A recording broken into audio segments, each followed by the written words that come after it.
पिछले भाग में आपने देखा विनम्र और शनाया शंभू के साथ एक भारी मुसीबत में फंस गए थे। बारिश के बीच उनका प्लेन क्रैश हो गया था, जिसे विनम्र ने जैसे तैसे करके बचा लिया, मगर वो शनाया को नहीं बचा पाया। शनाया पानी के साथ बह गई थी। विनम्र उसके पीछे कूद गया था। पानी से बाहर निकलने के बाद विनम्र शनाया को सुरक्षित घर में लेकर आया, जहां उसे पता चला शनाया के दिल की धड़कनें बंद हो चुकी है, यानी उसकी मौत हो चुकी है। अब आगे। विनम्र के चेहरे पर शिकन भरी लकीरें थी। उसने फौरन शनाया को ज़मीन पर लेटाया और उसके दिल पर हाथ रखकर उसे दबाने लगा। वह उसकी जान बचाने की कोशिश कर रहा था। वो उसे हार्ट पंप के करके उसकी धड़कनों को दोबारा शुरू करने की जद्दोजहद में लगा हुआ था। कुछ देर तक कोशिश करने के बाद उसने दोबारा धड़कनों को सुनने की कोशिश की, तो ये अभी भी शुरू नहीं हुई थी। विनम्र ने ओवरकोट में हाथ डाला और दो अजीब सी दिखने वाली गेंदें निकाली। 4-4 इंच वाली यह गेंदें एक दूसरे के साथ एक बारीक तार से बंधी हुई थी। विनम्र ने दोनों गेंदों को एक एक हाथ में पकड़कर उन्हें खींचा, जिससे तार लंबी हो गई। अगले ही पल उसने गेंद को अपने हाथ में लिया और शनाया के दिल के ऊपर रख दिया। अचानक गेंद से बिजली का झटका दोनों को ही लगा। बिजली के झटके की वजह से शनाया के दिल की धड़कनें फिर से शुरू हो गई। उसके पेट से थोड़ा सा पानी उसके मुंह के जरिए बाहर निकला और वह सांस लेने लगी। विनम्र ने देरी नहीं की और फौरन उसे जल्दी से उसके पेट के सारा पानी बाहर निकाल दिया। फिर उसके पेट को पंप करके बचा कुचा पानी भी बाहर निकाला, ताकि इसकी वजह से उसे नुकसान ना हो। शनाया अभी भी अर्धमरी हालत में थी। विनम्र के कपड़े गीले हो चुके थे और शनाया के कपड़े भी गीले थे। वह जिस भी जगह पर था, यह बहुत ठंडी थी। विनम्र ने फौरन उसे लेटाया और कमरे के आसपास देखा। यह किसी के रहने की जगह थी और ऐसे लग रहा था इसे छोड़ने वाला इसे अफरा तफरी में छोड़कर गया था। यहाँ पर कुछ सामान था जो कमरे में मौजूद अलमारी के अंदर था। विनम्र ने अलमारी खोली तो उसे कुछ कपड़े और दूसरा सामान मिल गया। विनम्र कपड़े लेकर बाहर आया और सबसे पहले कपड़े बदलने का काम किया। उसने शनाया के कपड़े भी बदले थे, जहाँ एक बार तो वो उसे देखता ही रह गया था। कपड़े बदलने के बाद विनम्र ने अलमारी को तोड़ा और उसकी लकड़ियों को कमरों के बीचों बीच रखकर उन्होंने आग लगा दी। उसने अपना ओवरकोट हाथ में डालकर कुछ मेडिसिन निकाली, जिसमें बुखार की मेडिसिन भी थी। ग्लास ढूंढकर उसे बाहर बारिश के पानी में ग्लास को धोया और उस पानी को भरा और उसे हल्का गुनगुना करके शनाया को दवाई खिला दी। उसने ओवरकोट में दोबारा हाथ डाला और वोडका की एक छोटी सी बोतल निकाली। मेडिसिन के साथ वो शनाया को वोडका नहीं दे सकता था, लेकिन उसने खुद उसके 4-5 घूंट पी लिए। इससे वह खुद को गर्म रख सकता था। उसने दोबारा से शनाया की धड़कनों को महसूस किया, तो वह अब सुरक्षित थी। विनम्र ने राहत भरी सांस ली, क्योंकि उसने शनाया को आखिरकार बचा लिया था। 2 घंटे बीत गए थे और बारिश अब बंद हो चुकी थी। शनाया को होश आया तो उसे भारी सरदर्द हो रहा था। विनम्र उसके पास ही पैर पसार कर बैठा हुआ था और हाथ में वोडका थी। उसे थोड़ा थोड़ा पी रहा था। शनाया के होश में आते ही विनम्र ने उसको कहा, लगता है तुम्हारी मौत की देवी से कुछ ज़्यादा ही बनती है, इसलिए उन्होंने तुम्हें जल्दी बुला लिया। बहुत अच्छी दोस्ती है तुम दोनों में, पर ऐसी दोस्ती से भगवान सबको बचाए। शनाया ने हैरानी भरे चेहरे के साथ विनम्र को देखा और उससे पूछा, क्या मतलब है तुम्हारे कहने का? शनाया के अभी भी सर में दर्द हो रहा था। ये कहकर उसने अपने कपड़ों की तरफ ध्यान दिया जो बदले हुए थे। उसने वाइट कलर की एक शर्ट और लंबा चौड़ा पजामा पहना हुआ था। शनाया ने वाइट कलर की शर्ट के अंदर देखा तो वहाँ कुछ भी नहीं था। उसने गुस्से में विनम्र की तरफ देखा और बोली, ये तुमने क्या किया? विनम्र में हाथ फैलाते हुए कहा, अगर तुम कुछ उल्टा फुल्टा सोच रही हो तो मैंने वही किया है। अगर नहीं सोच रही हो तो तुम्हें बोलने का कोई हक नहीं है, क्योंकि तुम मर चुकी थी। इस वक्त मैं यही मानकर चल रहा हूँ, तुम एक जिंदा आत्मा हो। जिंदा आत्माओं की बात मैं बिल्कुल भी सीरियस नहीं लेता। शनाया ने खड़े होने की कोशिश की तो वो लड़खड़ाकर गिर गई। वह विनम्र की तरफ गिरी थी। विनम्र ने उसे धक्का मारकर दूर किया और बोला, अब दूर रहो मुझसे, वरना पता नहीं और क्या क्या इल्ज़ाम लगा दोगी। तुम्हारी धड़कनें बंद हो चुकी थी और मैंने बड़ी मुश्किल से तुम्हारी जान बचाई थी। इन सब के बाद तुम्हें मुझे थैंक यू कहना चाहिए, मगर तुम तो उल्टा ही दिमाग में कुछ और ही फिल्म चलाकर बैठ गई। शनाया ने कुछ नहीं बोला और दूर जाकर बैठ गई। कुछ देर बाद आग बुझ गई। विनम्र खड़ा हुआ और फिर से लकड़ियाँ ढूंढने लगा, मगर उसे लकड़ी नहीं मिली। उसने अलमारी से कपड़े निकाले और उन्हें फेंककर उनमें आग लगा दी। उसने टाइम देखा तो इस वक्त रात के 1 बज रहे थे और बाहर बारिश यूँ तो बंद हो गई थी, पर बूंदाबांदी अभी भी हो रही थी। शनाया ने विनम्र से पूछा, क्या शंभू इस वक्त ठीक होगा? विनम्र ने थोड़ा सा सोचा और फिर से हिलाते हुए कहा, होना तो ठीक ही चाहिए, बाकी कोई पता नहीं क्या हुआ है क्या नहीं। ये भी नहीं पता हम कहाँ पर है और इस वक्त जहाज़ कहाँ पर है। सुबह सूरज निकलते ही हमें जल्दी से जल्दी वहाँ तक पहुँचना होगा, क्योंकि हमारे पास वैसे भी वक्त कम है। 3 बजे तक शनाया को आधी अधूरी नींद आई और विनम्र भी आधा अधूरा सोया, क्योंकि आग फिर से बुझ गई थी। दोनों को ही ठंड लगने लगी थी।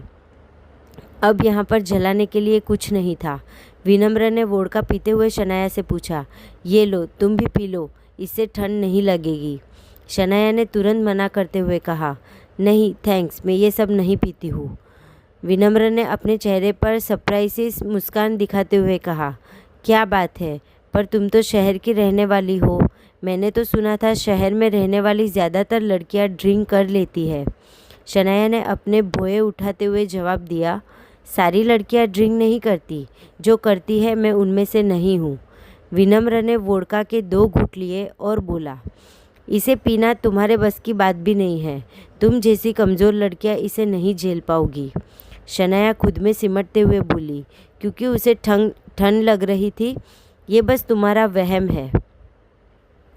विनम्र ने वोडका उसकी तरफ कर दिया और कहा, एक घुट पीकर देखो, तुम्हें पता चल जाएगा। दोनों एक दूसरे की आंखों की तरफ देख रहे थे। शनाया ने उसे पकड़ा और एक घुट पिया। उसे बहुत कड़वी लगी। उसने तुरंत अजीब सा चेहरा करते हुए वापस पकड़ाया और बोली, सच में इसे पीना मेरे बस की बात नहीं है। तुम लड़के पता नहीं कैसे पी लेते हो। दोनों ही सुबह होने का इंतज़ार कर रहे थे। सुबह के 6:30 के साथ विनम्र बाहर निकला और उस जगह पर आ गया जहां वह दोनों रात को आए थे। भूख लगने की वजह से शनाया को कमजोरी महसूस हो रही थी और उसका बुखार जो कम हो गया था वह दोबारा चढ़ने लगा था। विनम्र ने पानी के बहाव को देखते हुए ऊपर की तरफ चढ़ना शुरू कर दिया। उसे नहीं पता था वह कितनी दूर आ गया है, लेकिन इस रास्ते के जरिए वह दोबारा जहाज़ के पास पहुंच सकता था।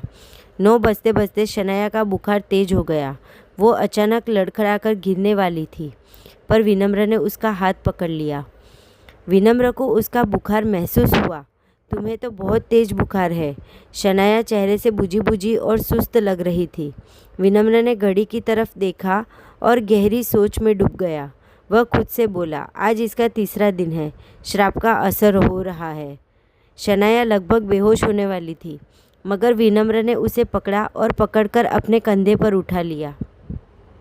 शनाया ने अपनी आंखें खोली और विनम्र को कहा, ये क्या कर रहे हो, मुझे नीचे उतारो।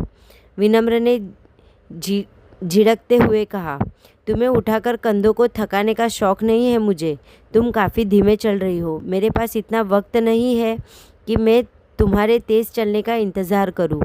इसलिए खुद ही उठाकर लेकर जा रहा हूं, ताकि जल्दी जहाज़ तक पहुंच सकूं। शनाया ने 1-2 बार नीचे उतरने की कोशिश की, लेकिन उसे काफ़ी बुखार था, तो वह ज़्यादा कोशिश नहीं कर पाई और 2 घंटे तक चढ़ाई चढ़ने के बाद विनम्र वहाँ तक आ गया जहाँ पर जहाज़ खड़ा था। शंभू उसकी मरम्मत करने में लगा हुआ था। शनाया पूरी तरह से बेहोश हो चुकी थी। शंभू ने दोनों को देखा तो उसके चेहरे पर खुशी आ गई। वह दौड़ते हुए उसके पास आया, मगर विनम्र के चेहरे पर किसी तरह की खुशी नहीं थी। उसने फौरन शनाया को जहाज़ के अंदर लिटाया और उसके बॉडी टेम्परेचर को देखते हुए शंभू को कहा, इसकी हालत बहुत ख़राब है, हमें जल्दी करना होगा। इस पर मौत के श्राप का असर हो रहा है। अगर हम जल्दी से चौथे पत्थर तक नहीं पहुँचे तो ये बच नहीं पाएगी। शंभू ने हाँ में सिर हिलाया और जल्दी जल्दी से काम करने लगा। विनम्र ने शनाया को ग्लूकोज की बोतल लगा दी। उसने कुछ इंजेक्शन भी लगा दिए ताकि उसका टेम्परेचर कंट्रोल में आ सके। फिर बाहर आकर उसने शंभू की हेल्प करवाई।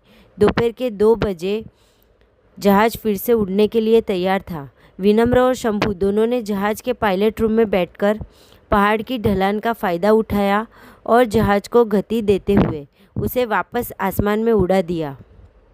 वह लोग फिर से रोम के सफ़र के लिए निकल गए थे, लेकिन इस बार शनाया की हालत ठीक नहीं थी। मौत का श्राप काफ़ी तेज़ी से फैल रहा है। ये तो 7 दिन का वक्त भी नहीं दे रहा है। आपको क्या लगता है, क्या होगा? क्या विनम्र शनाया को बचा पाएगा? जहाज रोम के उस शहर के ऊपर उड़ रहा था जहां प्रोफेसर जावेद आए हुए थे। शनाया को दवाई दी गई थी, इसलिए वह ठीक थी और विनम्र के बगल में ही बैठी थी। दोनों अपने सामने लैपटॉप को देख रहे थे जिसमें प्रोफेसर जावेद की लोकेशन दिखाई नहीं दे रही थी। विनम्र ने अपने दोनों हाथों को लैपटॉप के बटन पर नचाते हुए कहा, प्रोफेसर जावेद की लोकेशन नहीं मिल रही है। लगता है उन्होंने अपना फ़ोन बंद कर लिया है या फिर वह बंद हो गया होगा। शनाया ने अपने चेहरे पर टेंशन दिखाते हुए कहा, तब हमें पता कैसे चलेगा प्रोफेसर जावेद कहाँ पर है? विनम्र ने लास्ट लोकेशन के ऑप्शन का यूज़ किया तो प्रोफेसर जावेद की लास्ट लोकेशन निकल कर आ गई। विनम्र ने उस लोकेशन को देखकर कहा, यह 4 घंटे पहले की लोकेशन है। इससे पहले जब भी उनकी लोकेशन चेंज हुई है उनमें 1 किलोमीटर की लोकेशन बदलने में 1 घंटे का वक्त लगा है। अगर मैं इस हिसाब से देखूं तो वो अभी लगभग 10 किलोमीटर के एरिया के अंदर अंदर मिल जाने चाहिए। मेरे पास उनकी कुछ तस्वीरें हैं जो मैंने ऑनलाइन ली है। जहाँ पर भी वह लास्ट बार गए थे वहाँ जाकर हमें पूछताछ करनी होगी। शनाया ने इस बात के लिए हामी भर दी। शंभू ने एयरलाइन सर्विस से बात करके जहाज़ को लैंड करने की परमिशन ली और उसे एक प्राइवेट एयरपोर्ट पर लैंड कर दिया। विनम्र और शनाया ने फ़ौरन टैक्सी पकड़ी और प्रोफेसर जावेद की लास्ट लोकेशन के लिए निकल गए। रोम का यह शहर एक खूबसूरत शहर था। पूरे शहर को सजाया गया था जो कि आने वाले वक्त में किसी खास त्यौहार के बारे में बता रहा था। बीच बीच में काफ़ी सारे लोग मिलकर ड्रैगन डांस कर रहे थे। आगे जाकर रोम के महान योद्धाओं के नाटक हो रहे थे। यह त्यौहार जो भी था, इसमें रोम के इतिहास को पूरी तरह से याद करने की कोशिश की जा रही थी। ठीक 35 मिनट के बाद विनम्र उस जगह पर पहुंच गया जहां प्रोफेसर जावेद आखिरी बार दिखे थे। यह कोई म्यूज़ियम था। विनम्र उस म्यूज़ियम को जासूसी भरी नज़रों से देखने लगा। शनाया भी नीचे उतर कर आई और म्यूज़ियम को देखने लगी। विनम्र ने आसपास पूछताछ की तो पता चला यही म्यूज़ियम 10 साल पहले ही बंद हो गया था। उसके बाद से यह बिल्डिंग ऐसे ही खाली पड़ी है। ये जानकारी लेने के बाद विनम्र शनाया के साथ म्यूज़ियम के अंदर गया। म्यूज़ियम कबूतरों और उल्लुओं से भरा हुआ था।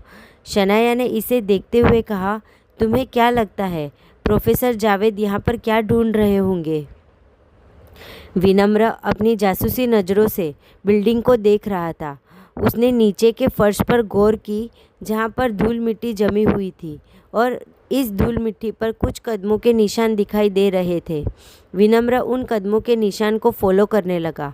म्यूज़ियम किसी बड़े बंगले की तरह था जिसमें ऊपर के फ्लोर पर जाने के लिए दोनों तरफ सीढ़ियाँ बनी हुई थी। नीचे वाली सीढ़ियों के पास एक रास्ता था जो बंगले में ही कहीं और लेकर जा रहा था। विनम्र ने देखा प्रोफेसर जावेद सीढ़ियों के नीचे जो रास्ता मौजूद था वहाँ से आगे गए थे। विनम्र उस रास्ते पर चला गया। यह एक गलियारा था। शनाया उसके पीछे पीछे आने लगी। गोल गलियारा घूमने के बाद ये सीढ़ियों पर आकर ख़त्म हो गया। विनम्र ने सीढ़ियों की तरफ देखा तो यहाँ पर भी कदमों के निशान थे। वह नीचे आया तो यह एक चर्च था। शनाया ने कंधों को उचकाते हुए कहा, हम एक चर्च में आ गए हैं। मुझे नहीं लगता प्रोफेसर जावेद यहाँ पर आए होंगे, क्योंकि वह धार्मिक आस्था पर कभी बिलीव नहीं करते थे। विनम्र ने शनाया की बात का कोई जवाब नहीं दिया और नीचे जो कदमों के निशान बने हुए थे उसे फॉलो करता रहा। एक जगह पर आकर यह निशान खत्म हो गए थे। सामने दीवार थी। दीवार पर एक औरत की तस्वीर बनी हुई थी और यह तस्वीर किसी और की नहीं बल्कि क्लियोपेट्रा की ही थी। इस तस्वीर में क्लियोपेट्रा दो मर्दों के साथ दिखाई दे रही थी। इनमें एक वही राजा था जिसने उसकी हेल्प की थी, यानी कि जूलियस सीजर। मगर उसके साथ है जो दूसरा शख्स था, उसे विनम्र नहीं जानता था। शनाया ने उसे देखा और फिर बोली, ये मुझे क्लियोपेट्रा का भाई लगता है, टॉलमी। क्लियोपेट्रा और इन दोनों में कभी नहीं बनी। इन दोनों ने एक दूसरे के खिलाफ काफ़ी बार लड़ाई लड़ी, लेकिन यहाँ पर यह जिस तरह से दिखाई दे रहा है, मुझे नहीं लगता कहीं से भी लग रहा है यह क्लियोपेट्रा का दुश्मन होगा या फिर वह दोनों एक दूसरे के दुश्मन होंगे। विनम्र ने गर्दन हिलाते हुए कहा, यह तीनों के तीनों अब मर चुके हैं, तो मुझे इनका इतिहास जानने में कोई इंटरेस्ट नहीं है। मेरे लिए बस यह ज़रूरी है प्रोफेसर जावेद यहाँ पर आकर आखिर गायब कैसे हो गए। ये कहते हुए उसने अपने दोनों उंगलियों को आगे किया और उन्हें क्लियोपेट्रा की आंखों के ऊपर रख दिया। जैसे ही उसने ये किया, दरवाजे के पीछे एक मशीनी हरकत होने लगी। विनम्र पीछे हट गया। देखते ही देखते सामने की तस्वीर किसी दरवाजे की तरह खुल गई। शनाया का चेहरा हैरानी से भर गया, जबकि विनम्र अभी भी नॉर्मल था। शनाया कुछ बोलती इससे पहले ही विनम्र तेजी से अंदर चला गया। उसके जाने के बाद शनाया ने पीछे से कहा, अंदर खतरा हो सकता है। वह दोनों नीचे आए तो यहाँ पर जूलियस सीजर के इतिहास की काफ़ी सारे अवशेष थे। नीचे वह जिस भी जगह पर थे वह किसी महल के अंदर का हिस्सा लग रहा था। यहाँ पर भूल भुलैया वाला रास्ता था और काफ़ी सारे कमरे थे। विनम्र ने इन सब चीज़ों को देखते हुए कहा, यह जूलियस सीजर का महल हुआ करता था। वक्त के साथ यह ज़मीन के अंदर धंस गया, फिर उसके ऊपर म्यूज़ियम बना दिया गया। मगर जिस किसी ने भी म्यूज़ियम बनाया उसे पता था नीचे महल है, इसलिए उसने यहाँ तक आने का खुफिया रास्ता बनाकर छोड़ दिया। पर इसकी हालत देखकर लग रहा है जिसने भी यह रास्ता बनाया या जिसने भी इसे छुपाने की कोशिश की, वह भी कभी यहाँ पर नहीं आया या फिर काफ़ी अरसे से यहाँ पर नहीं आया। शनाया ने अपने आसपास देखते हुए कहा, लेकिन उसने इसे दुनिया की नज़रों से छुपाकर क्यों रखा? ऐसी चीज़ तो हमें सबसे पहले दुनिया को बतानी चाहिए ताकि हम हमारे इतिहास को अपनी आँखों से देख सकें। धीरे धीरे यहाँ पर काफ़ी अंधेरा हो गया था। अब तक यहाँ पर कुछ छेद बने हुए थे जो बाहर से रोशनी को यहाँ पर लाने का काम कर रहे थे। विनम्र ने अपने ओवरकोट में हाथ डाला और टॉर्च निकालकर जगा ली। वह अभी भी नीचे के पैरों पर नज़र बनाए हुए रखा था। एक पल के लिए उसने अपना ध्यान पैरों से नहीं हटाया था। विनम्र ने देखा प्रोफेसर जावेद एक बार भी इधर से उधर नहीं हुए। उन्होंने बस जो रास्ता पकड़ा था वह उसी रास्ते पर चलते जा रहे थे। यहाँ तक कि ऐसे भी नहीं लगा वह इस भूलभुलैया वाले महल में कहीं खो गए और फिर रास्ता भूल गए हो। एक बार भी उनके मुड़ने या पीछे हटने या फिर दाएं बाएं होने के निशान नहीं थे। विनम्र ने कदमों का पीछा जारी रखा और काफ़ी देर तक पीछा करने के बाद वो फिर से सीढ़ियों पर आकर रुक गया जो नीचे जा रही थी। विनम्र ने एक मर्तबा पीछे देखा, फिर बोला, हम लोग महल को पीछे छोड़ आए हैं और यह किसी तरह का खुफिया रास्ता लगता है जो शायद महल से बाहर निकलने के लिए बनाया गया होगा या फिर किसी और चीज़ के लिए। पीछे अब उनके एक लंबा रास्ता था। वह लोग उस रास्ते पर चलते हुए यहाँ तक आए थे। विनम्र नीचे आया तो यह रास्ता एक बड़ी पथरीली दीवार से बंद था। विनम्र ने प्रोफेसर जावेद के पैरों के निशान देखे तो वह यहाँ पर काफ़ी बार इधर से उधर चले हुए थे। विनम्र आसपास रोशनी डालते हुए दरवाजे को खोलने का रास्ता ढूंढने लगा, पर उसे कहीं भी दरवाज़ा खुलने का रास्ता नहीं मिला।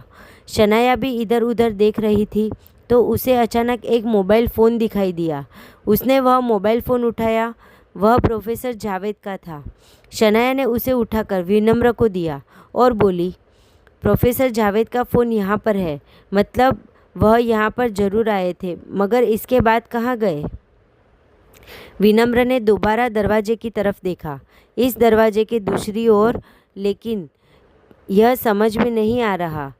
वह आसपास की दीवारों के पास जाकर उन्हें छूकर उन्हें महसूस करने की कोशिश करने लगा। कुछ देर तक कोशिश करने के बाद अचानक उसे एक ऊपरी सतह दिखाई दी जो दबाई जा सकती थी। विनम्र ने उसे दबाया तो यह पथरीला दरवाज़ा ज़ोरदार आवाज़ के साथ खुलने लगा। दोनों दरवाजे के पास आकर खड़े हो गए। दरवाज़ा पूरा खुल गया। जैसे ही दोनों ने दरवाजे की दूसरी ओर देखा, उनकी आंखें हैरानी के मारे खुली की खुली रह गई। उनके ठीक सामने एक मंदिर था, मौत की देवी का मंदिर। इसमें मौत की देवी की काले रंग की एक बड़ी सी मूर्ति थी। उनका हाथ सामने की तरफ था और हाथ में तराजू था। दोनों अंदर आ गए। इस पूरी जगह में जहाँ भी नज़र जा रही थी वहाँ पर जादू, मंत्र इत्यादि की तरह दिखने वाला सामान पड़ा हुआ था। दीवारों पर पत्थर की मूर्तियों का गाढ़ा गया था।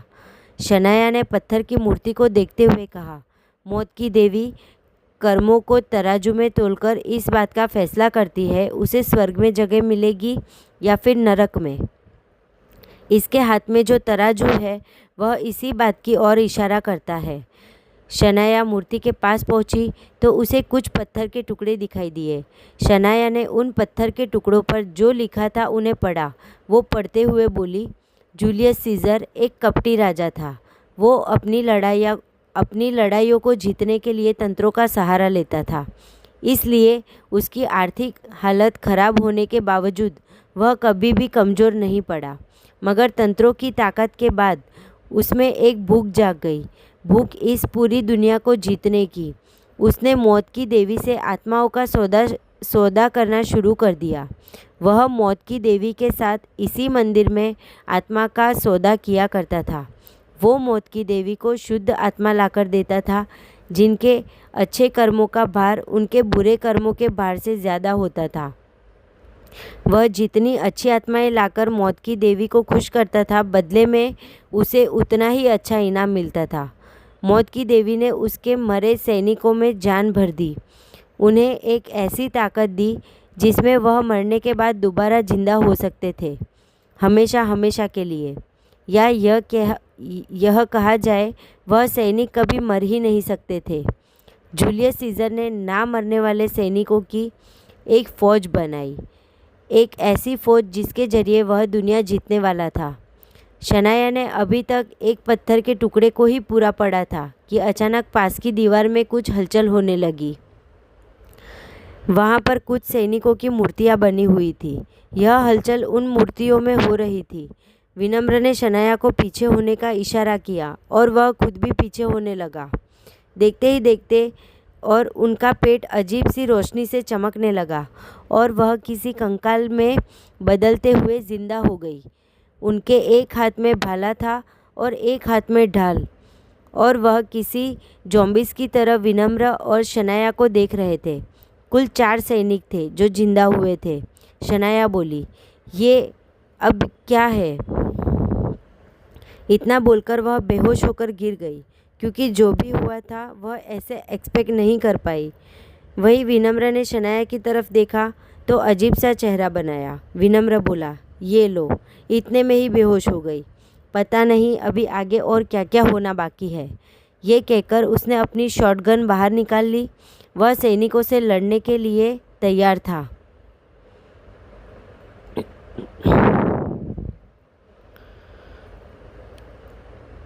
एक सैनिक ने तेजी से आगे आते हुए अपना भाले को विनम्र की तरफ फेंका। विनम्र फौरन दाएं तरफ हुआ और उसके उस भाले वाले हमले से बच गया।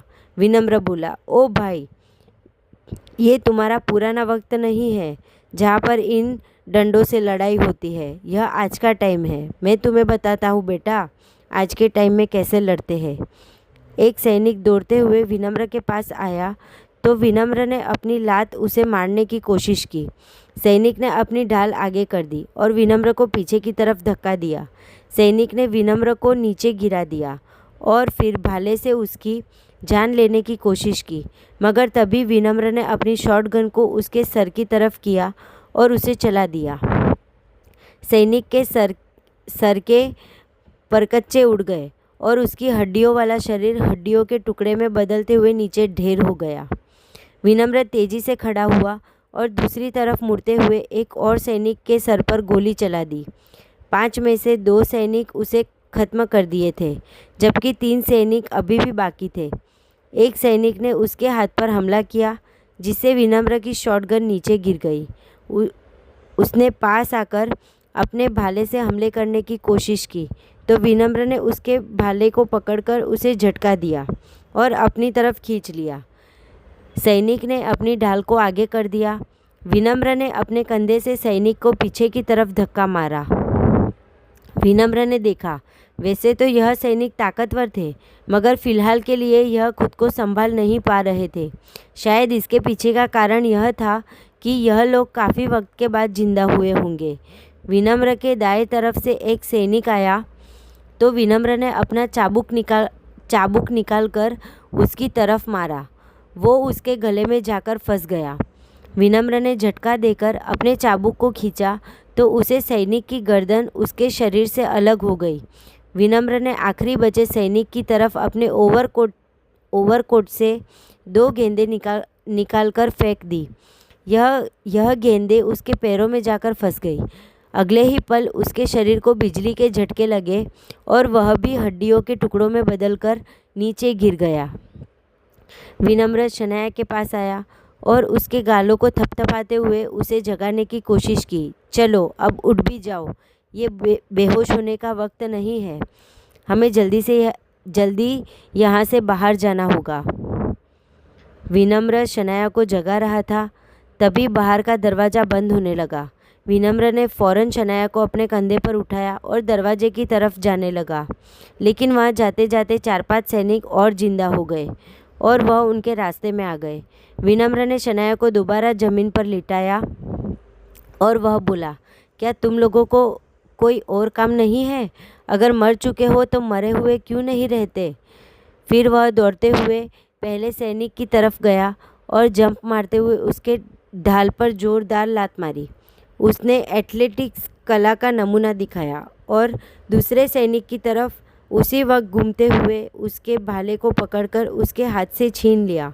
उस भाले को छीनकर उसने दूसरे सैनिक की तरफ फेंककर मारा, जो उसके शरीर के आर पार हो गया। फिर एक सैनिक की ढाल को पकड़ा और उस सैनिक की ढाल को उसने सर पर मार दिया। विनम्र सैनिकों से लड़ते हुए उन्हें खत्म कर रहा था। इतने में दरवाज़ा पूरी तरह से बंद हो गया। विनम्र सैनिकों को खत्म करने के बाद दरवाजे के पास पहुंचा। वह उसे खोलने की कोशिश करने लगा, मगर यहाँ पर बाहर जाने का कोई रास्ता नहीं था। सैनिक और भी जिंदा हो रहे थे। पहले 5 सैनिक जिंदा हुए थे, इसके बाद 7 और अब 1 दर्जन से अधिक सैनिक इस कमरे में जिंदा हो गए थे। विनम्र ने देखा, जो सैनिक हड्डियों के टुकड़े के ढेर में बदले थे, वह भी दोबारा चमत्कारी तरीके से जिंदा हो रहे थे। विनम्र ने अपने ओवरकोट में हाथ डालकर धुआं फैलाने वाली गेंदें निकाली और उन्हें फेंक दिया। फिर शनाया को लेकर इस धुएं में गायब हो गया। सैनिकों को धुएं में देखने में दिक्कत हो रही थी। वह लोग विनम्र को नहीं देख पा रहे थे। अचानक विनम्र धुएं से निकलते हुए अलग अलग सैनिकों के ऊपर झपटा मारने लगा और उन्हें खत्म करने लगा। इसी दौरान उसने देखा, मौत की देवी की मूर्ति यहाँ पर बनी हुई थी। उसके ठीक पीछे एक खुफिया रास्ता था। विनम्र ने उस तरफ धुआं फैलाने वाले गोले फेंक दिए और फिर शनाया को लेकर वहाँ पर पहुँच गया। यह खुफिया रास्ता मौत की देवी के मूर्ति के ठीक पीछे उसकी पीठ के पास था। विनम्र अंदर गया तो यहाँ पर एक लिफ्ट बनी हुई थी, एक इलेक्ट्रॉनिक लिफ्ट। उसका बटन दबा दिया और वह नीचे जाने लगा। प्रोफेसर जावेद यहाँ पर आए थे और यहाँ पर आने के बाद वह बाहर नहीं गए थे। विनम्र अपने मन में सोच रहा था कि वह ज़रूर इसी लिफ्ट से नीचे गए होंगे। वहीं शनाया अभी भी बेहोश थी। विनम्र ने लिफ्ट की टेक्नोलॉजी देखी तो उसे साफ पता चल गया, यह आज के टाइम में ही बनाई गई है। उसके पीछे प्रोफेसर जावेद तो नहीं हो सकते हैं, तो ज़रूर इसके पीछे कोई और है। विनम्र ने शनाया के गाल पर धीरे मगर थोड़े से तेज 2 थप्पड़ मारे, जिससे उसकी आंख खुल गई। उसने अपनी आंख खुलते ही हड़बड़ाते हुए कहा, ये सब क्या हो रहा है? आखिर वो हड्डियों वाले भूत कौन थे? विनम्र ने उसके होश में आने के बावजूद एक छोटा सा थप्पड़ और उसके चेहरे पर मार दिया। तुम अनजान नहीं हो जो तुम्हें कुछ भी नहीं पता। अगर तुम चाहती हो तुम्हारे और तुम्हारे फैमिली की जान बच जाए तो तुम्हें थोड़ा सा ब्रेव बनना होगा। मुझे पता है तुमने ये सब चीज़ें आज से पहले कभी नहीं देखी, लेकिन इस वक्त में तुम मौत की देवी के बारे में जानती हो। अगर तुमने मौत की देवी की सच्चाई एक्सेप्ट की है तो तुम्हें बाकी सब चीज़ों को भी एक्सेप्ट करना होगा। यहाँ पर कुछ भी ऐसा नहीं है जो पॉसिबल नहीं है। मैं ऐसी बहुत सी चीज़ें देख चुका हूँ, इसलिए जब भी यह सब मेरे सामने आती है तो मैं हैरान परेशान नहीं होता, बल्कि लड़ने के लिए तैयार रहता हूँ। तुम्हें भी अब इसकी आदत डाल लेनी चाहिए। शनाया ने खुद को संभालते हुए कहा, मौत के देवी की प्रॉब्लम पहले कम थी क्या जो अब यह जिंदा सैनिक और आ गए हैं? मुझे समझ में नहीं आ रहा, यह जूलियस सीजर और क्लियोपेट्रा दोनों ने मिलकर आखिर किया क्या है? किस किस तरह के कांड इन दोनों ने किए हैं? क्लियोपेट्रा हमेशा जवान रहने वाली चीज़ को ढूंढ रही थी और यह जूलियस सीजर यह अलग ही दुनिया में चला गया। विनम्र बोला, इस बात में कोई हैरानी नहीं होनी चाहिए। उस वक्त ऐसी चीज़ों का बहुत ज़्यादा इस्तेमाल होता था, खासकर मिस्र और रोम में। मिस्र में रोम से भी ज़्यादा होता था। दुनिया को जीतने के लिए जो ताकत चाहिए थी, उसे पाने के लिए यह लोग किसी भी हद तक जा सकते थे। यह सब हमारे भारत में भी बहुत हुआ है। आज भी लोग नरक के राजा से सौदा करने की कोशिश करते हैं और पुराने मरे हुए राक्षसों को जिंदा करके उनसे ताकत हासिल करना चाहते हैं। मगर इस वक्त यहाँ पर जो हो रहा है वह कुछ ज़्यादा बड़ा लग रहा है। इस इलेक्ट्रॉनिक लिफ्ट को देखो, ये प्रोफेसर जावेद ने यहाँ पर नहीं बनाई है और ना ही यह पुराने वक्त की बनी हुई है। आज के टाइम में ही बनाया गया है, तो ज़रूर एक बहुत बड़े आदमी का इन सब चीज़ों के पीछे हाथ होगा। शनाया ने फिर से हैरानी दिखाते हुए कहा, मुझे तो अभी तक अपनी आंखों पर यकीन नहीं हो रहा है। विनम्र इस वक्त काफ़ी सीरियस था, क्योंकि इस तरह की मुसीबत उसने आज से पहले नहीं देखी थी। हाँ, उसने हमेशा अलग अलग चीज़ों का सामना किया है, लेकिन इस बार उसके सामने जो चीज़ थी वह कुछ ज़्यादा ही अलग थी। लिफ्ट काफ़ी देर से नीचे जा रही थी, मगर एक जगह पर आकर रुक गई। ठीक सामने एक छोटा सा दरवाज़ा था जो कि इंसान की हाइट की तुलना में आधा ही था। विनम्र ने नीचे झुककर देखा तो इस रास्ते पर थोड़ा थोड़ा पानी था। यह पानी पीली रोशनी से चमक रहा था। विनम्र ने पानी को हाथ लगाकर सूंघने की कोशिश की। इससे किसी तरह की बदबू नहीं आ रही थी। विनम्र ने धीरे से अपने कदम इस पानी में रखे और फिर कदमों के बल चलते हुए इस छोटे से रास्ते पर आगे जाने लगा। शनाया भी उसके पीछे पीछे आने लगी। दोनों आगे पहुँचे तो वह फिर से किसी बड़े मंदिर की तरह दिखने वाली जगह पर पहुँच गए थे, मगर यह मौत की देवी का मंदिर नहीं था और ना ही किसी और देवता का। यह किसी का भी मंदिर नहीं था, बस इसकी बनावट मंदिर की तरह थी। विनम्र ने देखा, यहाँ पर बीचों बीच एक बड़ा सा गोल दरवाज़ा बना हुआ था। इस दरवाजे के ऊपर अलग अलग चित्र बने हुए थे। सभी चित्रों के बीच में कोई ना कोई निशान था जो आपस में मिलकर किसी पहेली बना रहे थे। नीचे छोटी छोटी नालियाँ थी, जिनमें कुछ में पानी बह रहा था और कुछ खाली थी। विनम्र ने आसपास देखा तो उसे मंदिर की दीवारों के अलावा और कुछ भी दिखाई नहीं दे रहा था, जिन पर अलग अलग चित्रकारी बनी हुई थी। शनाया ने इन दीवारों को करीब से जाकर देखा तो उसने पाया इन सभी दीवारों पर सोने की परत चढ़ी हुई थी। उसने जो भी दीवारों पर लिखा गया था उसे पढ़ने की कोशिश की। वह बोली, मौत के देवी के लोग अच्छा नहीं मानते, वो काल का दूसरा रूप है। उसकी कृपा का मतलब है आपके बुरे दिनों का आना। मौत की देवी अच्छे और बुरे चीज़ों की पहचान नहीं करती। अगर इसके लिए कुछ मैटर करता है तो वह उसकी भूख को मिटाना। मौत की देवी भूखी है। इसके आगे क्या लिखा था यह उससे पढ़ा नहीं जा रहा था। उसने थोड़ा सा और आगे जाने के बाद जो लिखा था उसे पढ़ा। अपनी भूख को मिटाने के लिए वो किसी भी हद तक जा सकती है। अगर उसे अच्छी आत्माएं मिलती है तो ठीक है, वरना वह ज़बरदस्ती उन्हें हासिल कर सकती है। जूलियस सीज़र मौत की देवी के लिए उसका एक अच्छा उपासक बना। विनम्र दीवारों पर क्या लिखा है इसे पढ़ने की बजाय उस पहेली को सुलझाने में लगा हुआ था, जिससे वह दरवाजे को खोल सकता था। उसने देखा नीचे पानी के बहने को बदला जा सकता था। विनम्र ने देखा जब वह बहाव को बदलता है तो थोड़ी देर बाद वह फिर से पहले की तरह हो जाता है। हर बार जब भी वह बहाव को बदलता है, इस दरवाजे पर जो भी निशान बने हैं उनमें से कुछ निशान चमकने लग जाते हैं और कुछ निशान गायब हो जाते हैं। विनम्र ने 2-4 बहावों को और बदलने के बाद यह नोटिस किया कि कुछ निशानों को एक साथ चमकना होगा, जिसके बाद एक चक्कर बन जाएगा। विनम्र ने ऐसा ही किया तो दरवाज़ा खुलने लगा। शनाया विनम्र के पास आ गई। दरवाज़ा खुल गया। जैसे ही दरवाज़ा खुला उसके सामने हड्डियों का बना हुआ एक हाथी आ गया। वह हमला करने ही वाला था, तभी विनम्र ने शनाया को दूसरी तरफ धक्का मार दिया और खुद एक तरफ कूद गया। उसे हाथी के आने के बाद उसके पीछे 2 हाथी और आ गए। विनम्र फौरन खड़ा हुआ और शनाया को लेकर सामने की तरफ दौड़ने लगा। दरवाजे को पार करके बाद 2 रास्ते थे और विनम्र ने दोनों में से एक रास्ता पकड़ लिया। जैसे ही वह इस रास्ते पर आगे बढ़ा, इस रास्ते पर मौजूद काफ़ी सारे चक्कर एक्टिव हो गए। इससे सबसे पहले सामने से नुकीले कीलों से भरा हुआ एक बेलन हवा में लटकते हुए सामने आ गया। तेजी से विनम्र ने शनाया को पकड़कर नीचे किया और खुद भी नीचे हो गया। जैसे ही वह थोड़ा सा आगे गया, एक तेज़ काटने वाला ब्लेड नीचे से निकला। विनम्र ने शनाया को पकड़ लिया और खुद भी एकदम पीछे हट गया। उसका चेहरा बिल्कुल ब्लेड की करीब से निकल गया था।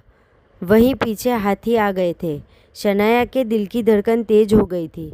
वो लोग ऐसे गलियारे में थे जो उनके लिए किसी मौत के गलियारे से कम नहीं था। जूलियस सीज़र ने नीचे इस पूरे मंदिर को मौत की देवी को बलि देने के लिए बनाया था, मगर लग रहा है कि सिर्फ इतना ही नहीं था, यहाँ पर और भी काफ़ी कुछ है।